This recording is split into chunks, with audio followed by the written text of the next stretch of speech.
cheaper than the same item in other, in the chain stores. Sometimes, so it's kind of on a product by product basis, but the ones that we've bought there on a normal basis, because I love my still grained, still rolled oatmeal. Yeah, your Irish oatmeal. My Irish oatmeal. Oh, steel cut oatmeal. If Yeah. I get it from Trader Joe's or from there, it's a similar pricing. But if I get it from a supermarket, add about $3 to the box of that. So that's a really good source, isn't it? Actually, here's one that I always find. Oh, it says go to the source.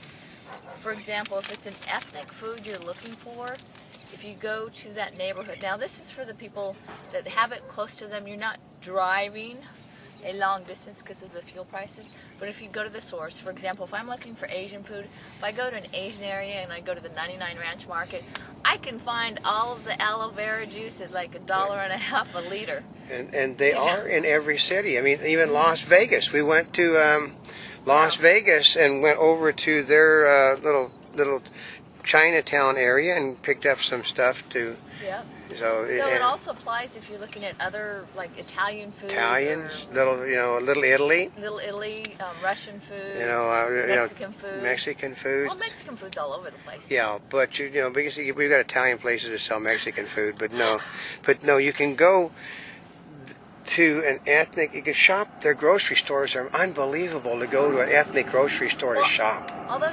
sometimes Cost Plus has some of that ethnic food. Yeah. Which you find surprised on. But part of it is in some of those places you kind of have to know what you're looking for. Sometimes they'll help you along the way, but if you like those ethnic foods, it can really be a treat. Oh yeah. Yeah, but I don't know. I don't think you can expect a whole lot of bargains. No, bargains, no. But food, that is, because we're talking about like gourmet stuff today, right? Yeah. So if you really if your stomach just says, oh, I mean, like, like yesterday at Cost Plus, we bought some gourmet. We got some chow mein that's, and we also have gourmet fudge and gourmet, rice dishes and gourmet this and gourmet that. So and you don't have to be a wealthy person to buy gourmet. No, you don't. I mean, you might think that you do, but you don't. Here it says keep the currency exchange rates in mind. Actually, that one's really good because shoppers should look for foods from regions of the world where the dollar has taken less of a hit in value. California olive oil might be a better bargain than Mediterranean oils. In the wine aisle, you could get more for your money buying either vintage from Argentina or Chile than from France. They do have a little bit of a taste difference, don't they? A little bit, okay. Different regions okay, different regions, everything has a taste of the region because it's just like I said, your climate from where this is growing is in whatever you're eating or drinking. The same way is, Japanese beer is actually good beer, but my father was a soldier in World War II. My father basically said that Japanese beer tastes like it was filtered through and then we won't tell you the rest of it. But we have more on the Japanese beer. Yeah, we're going to do that one too, but no. But it's regionally. It's grown from that region, and it tastes like it was grown in that region. Like German beer, you can buy a beer that is made in the United States, a beer that is made in Germany, the same company. The German beer is going to taste better. Yeah, because the hops are better, everything. It's all climate. So there's a reason. Okay, so that's when you're keeping the currency exchange in mind and the climate and the region. In fact, if you have a favorite region in the world, you probably would do better if you bought food from that region because there's a reason for you loving that region of the world. Yep. And it may be more than just an experience. Maybe you'll carry a little bit of a the food that you eat has a tendency to influence the health that you have. Ooh. Okay, that's a good reason, which might have to do with why they're putting all those restrictions on fast food. Oh. Yeah, I like the stuff with the fat in it. I'm old. Okay, and another thing is they tell you to play the seasons because, for example, if you buy fresh fruit when it's in season, you can get it at really reasonable prices. If you buy it when it's out of season... Then you end up with a problem like you had in Mexico. Yes. You could end up with food that is being brought in that isn't properly taken care of.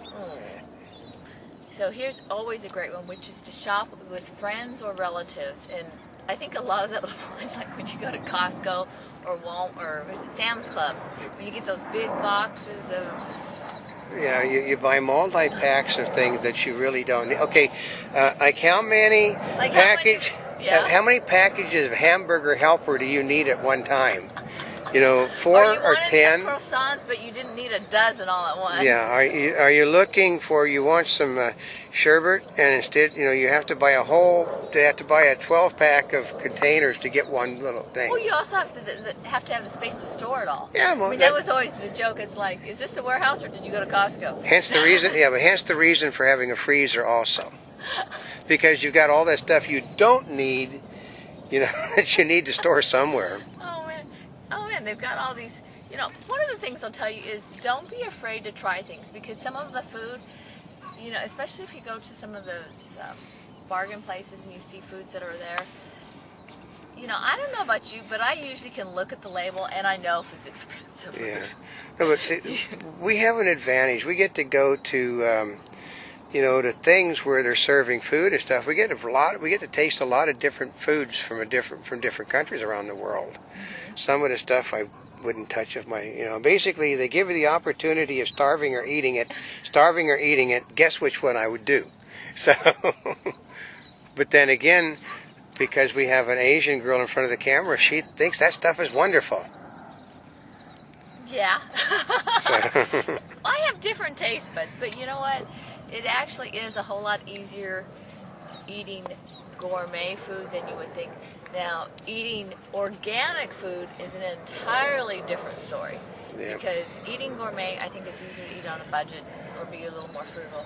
If you want to be organic, well, you really better be checking those labels. Oh, you can cook organic for sometimes. I mean, you can cook gourmet a lot of times for cheaper than cooking regular, because you can take cheaper cuts of meat, you can take cheaper produce and make it gourmet. I mean, yesterday, didn't we find a thing, you know, how to make your French fries taste better? Oh yeah, French fry seasoning. Yeah. Now, who would ever think about that? I thought you just put regular salt on there. Yeah, but gourmet, you know, like I said, it gourmet. I mean, okay, I like Aberdeen collops. Yeah, which, what is that? Aberdeen collops is basically mushrooms, sliced potatoes, beef and gravy, and it's set there and cooked for hours, and it is unbelievable. But it sounds, but God, this is expensive as heck. No, you'd use the cheapest piece of beef. You go to the 99-cent store, buy a 99-cent package of mushrooms, and then you buy, you know, a cheap set of potatoes, and then some flour and some cornstarch, and that's your whole. That is Aberdeen collops, folks. Yeah, I think it's just mixing those different flavors and unusual combinations. It's more than like throwing out a hamburger and ketchup and mustard and relish. That's right. Right. You got to add some extra mix-ins in there. Yeah, but we're going to do a whole thing about gourmet cooking on a budget, because I mean, like a gourmet bean dish, nothing more than white beans, some sausage, and a can of diced tomatoes. So what makes it gourmet? Because the name, you know, because it is, you know, it is a gourmet dish. That's because it is gourmet. They pay a fortune. Black beans is a gourmet dish. Black beans is nothing more than black beans, ham hock, and some brown sugar. Well, there we go. But for now, on eating gourmet. Is it eating gourmet on a budget? I guess no. So. Being gourmet on a budget. Yeah, I guess it is. We're stretching your dollar when it comes to being gourmet and eating. So for now, this is not a spring chicken. Old Cam. We're here yesterday, today, and tomorrow. Eat well. See that?